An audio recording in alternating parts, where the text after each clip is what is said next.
자, 오늘 오전에는 하나님에게 필요한 사람이 누구인지 상고해 보겠습니다.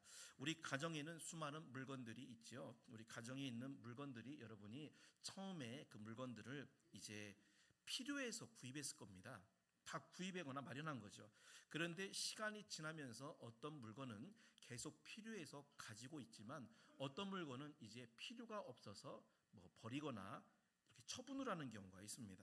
그런데 사람도 마찬가지입니다. 하나님이 우리 한 사람 한 사람을 이 세상에 처음에 태어나게 하실 때는요, 누구에게나 다 필요가 있기 때문에 우리를 이 세상에 보내신 겁니다.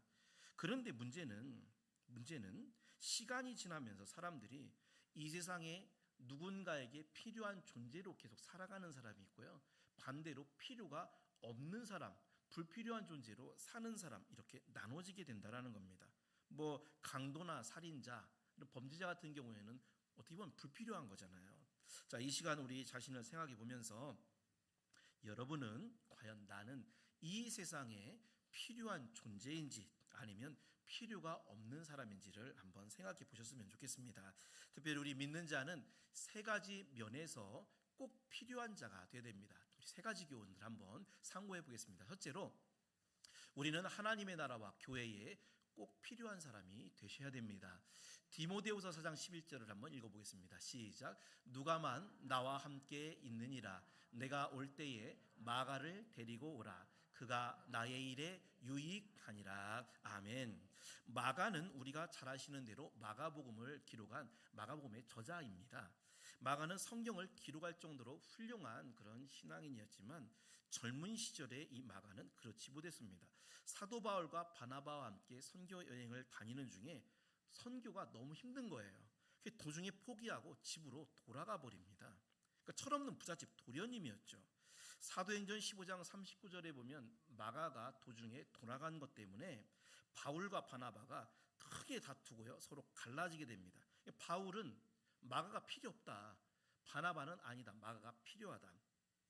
자, 그런데 세월이 지나서 바울이 감옥에 갇히게 되죠. 자, 이때 바울이 디모데에게, 제자에게 뭐라고 하냐면 우리가 읽은 본문이죠. 네가 올 때 마가를 데리고 와라. 그가 나의 일에 유익하니라. 다른 말로 말하면 나에게 필요하다. 마가가 필요하다라는 거죠. 이 마가가요, 빌리몬서 1장 24절에 보면 바울이 감옥에 있을 때 끝까지 바울을 돌보았고요, 나중에 바울이 죽은 후에는 알렉산드리아 지역에 선교를 갔다가 거기에서 그 이교도들에게 맞아서 죽게 됩니다. 순교를 당하게 되죠. 한때는 마가가 필요 없다, 필요 없는 사람으로 여겨졌던 이 마가가 바울에게 이제는 저가 나의 일에 유익하니라, 나에게 필요하다, 이런 사람으로 바뀌겠다는 거죠. 우리도 마찬가지로 하늘에서 하나님이 지금 여러분의 이름 한 사람 한 사람을 부르면서 아무개 성도는, 아무개 권사는 나에게 유익하니라, 나에게 필요하니라, 이런 소리를 꼭 들으시기를 축원합니다. 하나님과 교회에 우리가 필요한 사람이 되어야 돼요. 반대로 아무개 성도는 나에게 필요가 없다, 차라리 없는 게 낫다, 이런 말을 들으면 안 되겠죠. 여러분, 우리가 필요한 사람, 필요 없는 사람 두 종류가 있다면 우리가 어떤 사람이 되어야 되겠습니까? 당연히 필요한 사람이 되어야 되겠죠. 오늘날 교회 안에도 보면 신자들 중에 필요한 신자가 있고 불필요한 신자도 있을 수가 있습니다. 고린도전서 10장 32절에 보면 유대인에게나 헬라인에게나 하나님의 교회나 거치는 자가 되지 말라라고 말씀했습니다. 여기서 거친다라는 것은 방해가 되는 장애물을 이제 말하는 거죠. 우리 교회야 그런 분들이 안 계셔서, 한 분도 안 계셔서 감사하지만 매사에 교회에 방해가 되고 목회자에게 방해가 되면 그 사람은 불필요한 사람이 되게 되는 것입니다. 자, 우리가 잘 아는 동물농장 회의라는 이야기가 있죠. 어느 농장 주인의 딸이 결혼식을 이제 올리게 됐는데 결혼식에 쓸 고기 음식을 무엇으로 할 거냐 이제 소문이 도는 거예요. 이 사실이 알려진 후부터 가축 동물들이 불안과 공포에 떠는 거죠. 자기가 희생제물이 될까 봐.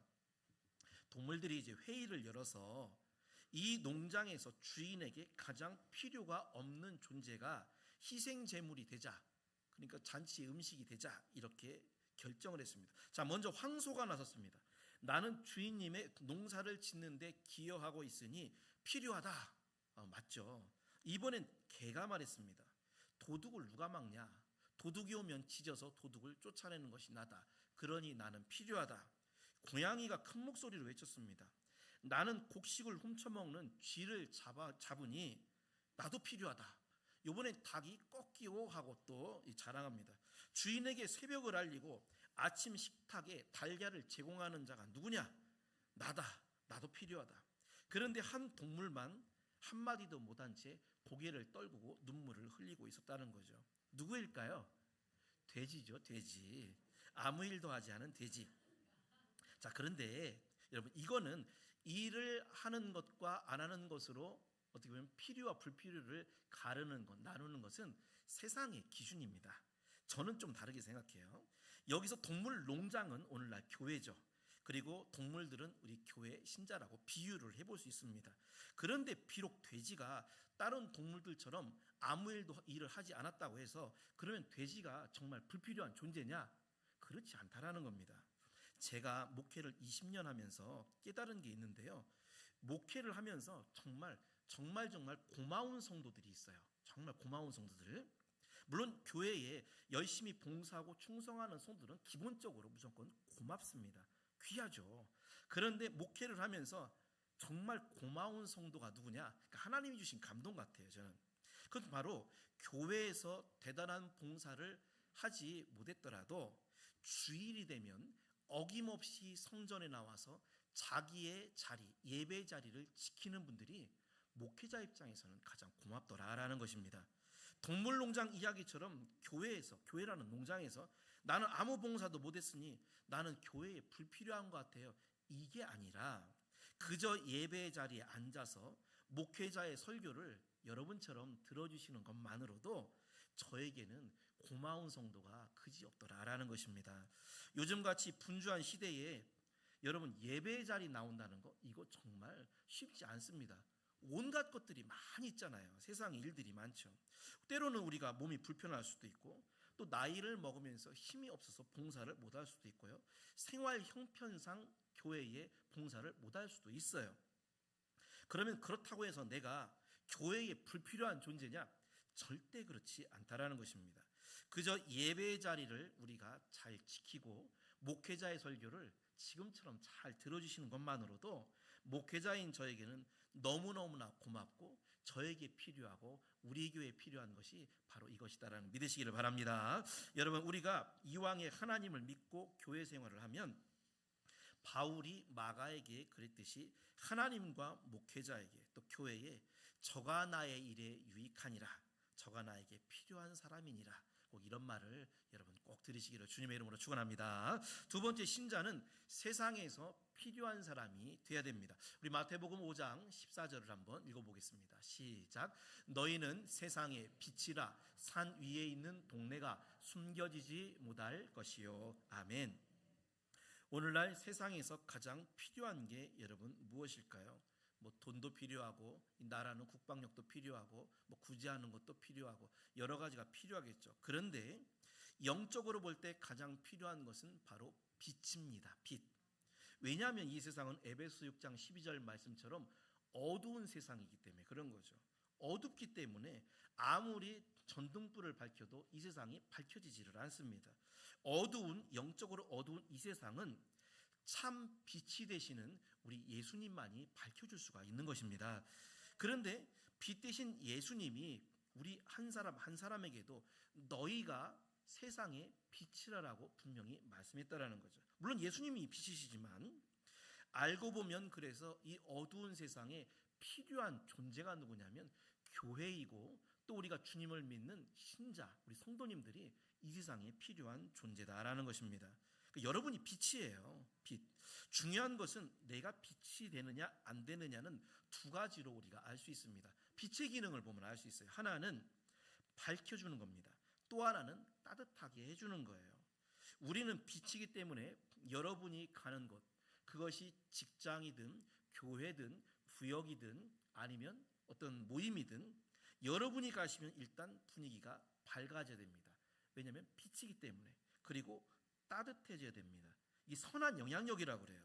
여러분 생각해 보세요. 내가 빛인데 여러분이 모임이 있을 거 아니에요. 뭐 구역이 됐든 뭐가 됐든 그 모임에 가면 여러분 때문에 분위기 밝아집니까? 밝아지나요? 아니면 반대로 어두워지나요? 냉랭해지나요? 분위기가 나 때문에 따뜻해지나요? 아니면 분위기가 차가워지나요? 이것으로 빛인지 아닌지를 알 수가 있다는 겁니다. 두 가지, 밝아지느냐, 따뜻해지느냐. 자, 화면 한번 보겠습니다. 우리나라 최초의 목회자, 목사 1호가 누군지 아십니까? 저분인데요. 김창식이라는 목사님입니다. 이 김창식 목사님, 옛날에는 목사님도 저렇게 가쓰고 저렇게 설교하셨나 봐요. 이 김창식 목사님은 원래 외국 선교사님의 집에 행랑아범이었답니다. 행랑아범이 뭐냐면 집안의 잡일들을 다 도맡아서 하는 사람이 행랑아범이에요. 행랑아범. 그런데 이분이 왜 선교사님 집에 행랑아범이 되었느냐? 당시 선교사들에 대한 오해 때문이었다고 합니다.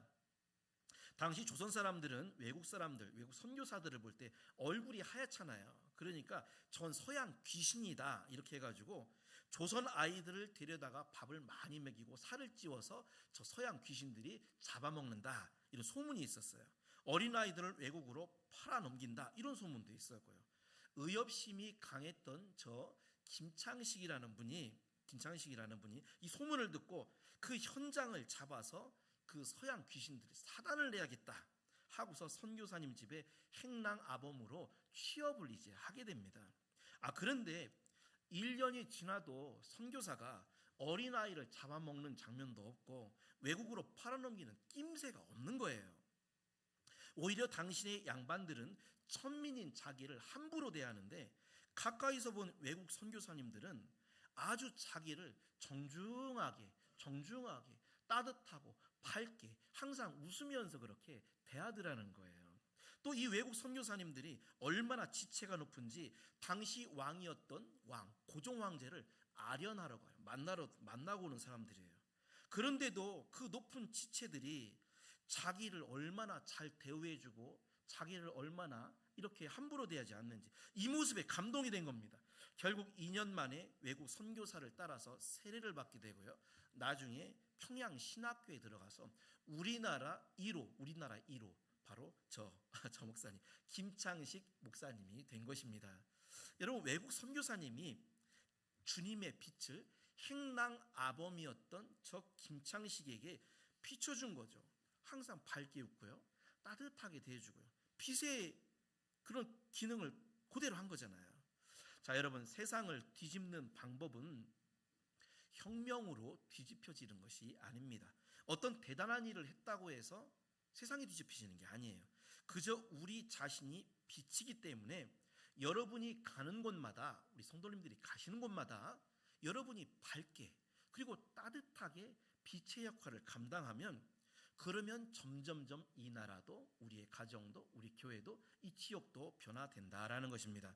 자, 반대로 안타깝지만 교회와 목회자들과 신자들이 세상에 필요한 존재가 아니라 불필요한 존재가 된 경우도 너무나 많습니다. 자, 서인도 제도에 있는 작은 섬나라인 아이티라는 나라가 있었어요. 한 10여 년 전에 아마 굉장히 큰 지진이 있었던 곳인데 이 나라가 원래 프랑스의 지배를 굉장히 오랫동안 이렇게 받았습니다. 그러다가 1791년, 지금으로부터 약 230여 년 전에 독립을 하게 돼요. 그러면 프랑스의 지배를 받을 때 그 나라의 종교는 카톨릭이었을 거겠죠. 카톨릭. 문제는 프랑스로부터 독립을 할 당시에 이런 일이 있었습니다. 새롭게 정부를 구성한 아이티 그 사람들이 뭐라고 했냐면 이제 우리나라는 사탄에게 이 나라를 바친다라고 선언을 하게 됩니다. 사탄에게 나라를 바친대요. 자, 우리 화면 한번 볼까요? 이 아이티의 유명한 종교, 전통 종교가 있는데 이게 바로 부두교입니다. 부두교. 요즘 영화에 많이 나오는 좀비가 바로 저 부두교예요. 부두교는 완전히 사탄의 종교예요. 기본적으로 봐서 우리는 부활하면 아름다운 몸으로 부활을 하잖아요. 그런데 저 나라에서도 부활을 해요. 부활하기보다는 다시 살아났는데 시체의 모습, 아주 썩고 흉측한 시체의 모습으로 정반대예요. 우리 기독교랑 사탄의 종교이기 때문에. 그러면 그 나라가 독립을 했으면 프랑스의 영향으로 오랫동안 카톨릭 그럼 하나님을 믿었어야 되는데 왜 카톨릭을 버리고 사탄의 종교인 부두교의 나라를 바치겠다라고 선언을 했냐라는 겁니다. 그것은 간단해요. 프랑스 사람들이 자기 나라를 지배할 때 하도 억압을 하고 자기들을 짐승처럼 다루고 악독하게 했기 때문이라고 합니다. 그래서 이 사람들이 IT 사람들이 프랑스 군대와 사람들이 떠나니까 우리는 저 사람들이 믿는 하나님과 반대되는 거 사탄을 믿겠다. 그래서 나라를 통째로 바치겠다라고 선언을 했다는 거예요. 안타깝죠. 그래서 그때에 사탄교에 바쳤는데 물론 이제 지금은 또 시간이 지나가지고 뭐 명목상으로는 다시 카톨릭 국가가 되긴 했습니다. 더 큰 문제는 그 당시에 성장했던 부두교의 영향으로 인해서 전 국민이 겉으로는 카톨릭 하나님을 믿는 것 같지만 그 속에는 부두교가 섞여져 버린 완전히 이방의 혼합 종교처럼 이건 뭐 기독교도 아니고 뭐 이방 종교도 아니고 완전히 혼탁한 그런 종교가 되어버렸다는 거죠. 자, 또 있어요. 우리 화면 또 보겠습니다. 저거는 아프리카 지도입니다. 저 아프리카 지도를 보면 위쪽에 초록색 보이죠? 초록색이 이슬람을 상징하는 이슬람 색깔입니다. 이슬람의 국가가 돼버렸어요. 초록색은 그 이슬람 그 중동 국가는 사막이잖아요. 그래서 그 나라는 오아시스, 그 녹색 그런 게 굉장히 갈급해요. 그래서 그 바람으로 인해서 그 나라는 국기를 대부분 이렇게 초록색으로 많이 하게 됩니다. 그래서 국기를 보면 초록색이 많죠. 그래서 저렇게 초록색으로 위에를 이제 칠해놓은 거예요. 자, 원래는 아프리카 전체가 기독교였습니다. 왜냐하면 제국주의 시대에 이 아프리카를 지배하던 나라 대부분이 기독교 국가였어요. 프랑스, 카톨릭이죠. 네덜란드, 영국, 독일 다 대부분 하나님을 믿는 나라가 저 아프리카를 지배했기 때문에 원래는 전체가 다 하나님을 믿는 기독교 나라였어요. 다. 그런데 왜 그러면 저 윗지역이 전체가 이슬람 국가가 되었느냐? 그것도 역시 간단합니다. IT랑 비슷해요. 아프리카 윗지역을 다스리던 나라가 카톨릭 국가였던 프랑스였어요. 이 프랑스가 아프리카 윗지역에서도 IT 사람들에게 하던 것과 똑같이 했어요. 똑같이 학대를 하고 원주민들을 짐승처럼 다루게 됩니다. 그들 원주민들이 기록한 것에 의하면 프랑스 사람들은 스스로 하나님의 백성이라고 칭하고 자신들은 천국에 간다고 하면서 예배당을 건축하고 예배를 드리지만 정작 자신들이 예배를 드릴 때 우리는 중노동을 시키고 아니면 예배당 밖에서 그들의 말이나 자동차를 지키게 했다. 자기들은 하나님 믿는다고 예배 드리면서 이 사람들에게는 중노동을 시키고 밖에서 말 지키게 했다라는 거예요. 예배 못 드리게 하고. 그래서 이 북아프리카 대부분의 사람들이 하나님, 카톨릭, 기독교 이거는 지긋지긋하다고 하면서 자연스럽게 그 반대가 뭐냐? 이슬람. 그래서 이슬람을 그냥 거부감 없이 다 받아들여서 지금 저 아프리카 북쪽에는요 대부분 이슬람 국가가 형성이 된 거예요. 여러분 이게 얼마나 안타까운 이야기입니까? 남의 이야기가 아니죠. 그래서 우리가 항상 조심해야 될 것은 저 교회 때문에 내가 저 교회와 반대되는 것을 믿어야겠다. 이런 사람이 생기면 절대로 안 된다라는 것입니다. 내가 어떤 모임에 가서 여러분 인색하고 싸우기를 잘해서 불신자가 저 사람이 교회 다니는 교인이니까 나는 교회 말고 저 사람 반대되는 것을 절에 가야 되겠다. 이러면 우리가 얼마나 큰 잘못을 저지르냐라는 거죠. 뭐 여러분 가운데 그러실 리 없겠지만 내가 빗댈 자신이 없다면 절대로 교회 다닌다고 하나님 믿는다고 말해서는 안 됩니다. 숨기고 다니시는 게 나아요. 차라리. 여러분 우리는 뭐 그러실 리 없겠지만 하나님 나라에도 필요해진 존재가 되지만 교회와 목회자 그리고 세상에서도 필요한 교회, 필요한 성도가 돼야 됩니다. 저 교회가 우리 교회 인동교회가 우리 동네에서 없었으면 좋겠다. 저 사람이 우리 모임에 좀 없었으면 좋겠다. 이거는 정말 불행한 일이고요. 안타까운 일이다라는 것입니다. 우리 성도님들 너희를 세상의 빛이라 이렇게 말씀하셨죠. 빛은 밝고 따뜻해야 됩니다. 여러분 우리의 삶이 항상 밝으시기를 바랍니다. 또 따뜻해지시기를 바랍니다. 그래서 이 지역에 또 여러분의 가정, 여러분이 가는 모든 곳곳마다 밝아지고 여러분 때문에 따뜻해지는 빛의 역할을 하는 꼭 필요한 존재가 되시기를 주님의 이름으로 축원합니다. 세 번째, 마지막으로 우리는 내 주변 가까운 사람들에게도 꼭 필요한 사람이 되어야 됩니다. 빌립보서 1장 23절 24절을 읽어보겠습니다. 시작. 내가 그 둘 사이에 끼었으니 차라리 세상을 떠나서 그리스도와 함께 있는 것이 훨씬 더 좋은 일이라. 그렇게 하고 싶으나 내가 육신으로 있는 것이 너희를 위하여 더 유익하리라. 아멘. 바울이 여러 가지 힘든 상황 속에서 빨리 세상을 떠나서 예수님 곁으로 가고 싶었어요. 죽고 싶었다는 거죠.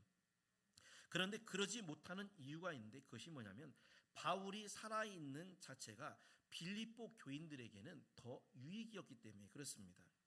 여러분도 마찬가지로 내가 살아있는 게, 우리 다 살아있죠. 내 가족에게, 내 주변 사람들에게 유익이 되고 있습니까? 그런 분 안 계시겠지만 예전에 어떤 분의 글을 읽은 적이 있는데, 이분의 아버지가 젊은 시절에, 이분이 이제 어렸을 적이죠. 아버지가 젊은 시절에 술을 먹고 주정을 하면 집에 와가지고 그렇게 가재도구를 다 때려부시고 어머니를 그렇게 때렸다고 그래요. 어린 시절 이분이 늘 생각이, 우리 아버지가 빨리 죽어서 없어졌으면, 이런 생각을 항상 하고 살았다라는 거예요. 누군가에게 저 사람이 빨리 죽어서 없어졌으면 이거는 얼마나 인생이 비참한 인생입니까? 반대로 예전에 한 방송에서 본 또 기억이 납니다. 아픈 어머니가 있었어요. 그리고 그 어머니를 돌보는 아주 착한 딸이 있었는데 방송에서 이제 하는 말이, 효녀죠. 우리 엄마 저렇게라도 좋으니 내 곁에 사람만 있어줬으면 좋겠어요. 엄마가 살아있는 것만으로도 딸이 행복하더라라는 것입니다. 여러분, 우리가 살아서 대단한 우리 주변의 우리 가족들에게 내가 대단한 도움이 안 되더라도 그냥 우리가 살아있는 자체, 존재 자체가 가족들에게, 친지에게는 위로가 되고 도움이 되는 것을 믿으시기 바랍니다.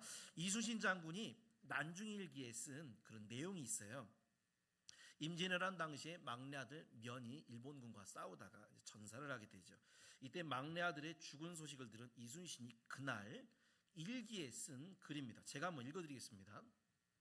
내가 죽고 네가 사는 것이 이치에 마땅하거늘 네가 죽고 내가 살았으니 이런 어긋난 이치가 어디 있겠느냐. 천지가 캄캄하고 해조차 빛이 변했구나. 슬프다 내 아들아. 나를 버리고 어디로 갔느냐. 당장에 너를 따라 지하에서 함께 지내고 싶고 함께 울고 싶건만. 여기가 이제 중요하죠. 내가 죽으면 네 형, 네 누이, 네 어미가 의지할 곳이 없기에 아직은 참고 연명한다마는 내 마음은 이미 죽고 형상만 남은 채 부르짖는구나. 이렇게 난중일기에 기록을 하고 있어요. 당장에 죽은 막내 아들을 따라서 자기도 죽고 싶지만 남겨진 가족들을 위해서는 내가 그래도 살아있는 게 유익이더라라는 것입니다. 여러분 중에 혹시라도 나는 필요 없는 사람 같아, 이런 분, 이런 생각하고 계신 분 계신가요? 절대 그렇지 않습니다. 우리가요, 이 세상에 뭐 화려하거나 대단한 사람이 아니더라도 우리가 살아있는 자체, 여러분이 살아있는 자체가 이 교회에, 목회자인 저에게, 또 이 사회에, 이 나라에, 무엇보다 여러분의 가족에게 꼭 필요하다라는 것을 믿으시기를 주님의 이름으로 축원합니다. 결론적으로 우리 인생은 누구나 필요한 사람으로 하나님이 이 세상에 태어나게 하신 거예요. 특별히 우리 믿는 자는 십자가의 고난을 통해 온 세상을 구원하신 예수님 꼭 필요하잖아요. 예수님을 닮은 필요한 사람이 되셔야 됩니다. 먼저는 하나님의 나라에, 교회에 필요한 사람 되시기를 바랍니다. 그래서 우리는 사도 바울이 마가에게 저가 나의 일에 유익하다, 필요하다 그랬듯이 우리는 하나님의 교회에 유익하고 또 목회자에게, 성도들에게 필요한 사람이 되셔야 됩니다. 두 번째는 세상에 필요한 사람 되어야 됩니다. 어둠의 세상에 살고 있죠. 이때 필요한 건 빛이죠. 주님은 분명히 너희는 빛이라 그랬습니다. 우리가 가는 곳마다 우린 빛이기 때문에 분위기가 밝아지셔야 되고요. 그리고 여러분이 따뜻하셔야 됩니다. 그래야 빛이 되는 필요한 사람이 되는 겁니다. 마지막으로 내 가족과 주변 사람에게도 필요한 사람이 되셔야 됩니다. 우리가 살아있는 그 자체만으로도, 우리가 뭐 대단하지 않아도 우리가 살아있는 자체만으로도 우리 가족들에게, 내 주변 사람들에게 위로가 되고 우리는 의지가 될 수 있다는 것을 여러분 꼭 기억하시고, 우리 인동교회 모든 성도님들, 하나님께 필요하고 세상에게도 필요하고 무엇보다 우리 가까운 가족들과 우리 친지 이웃들에게 꼭 필요한 사람 되시기를 주님의 이름으로 축원합니다.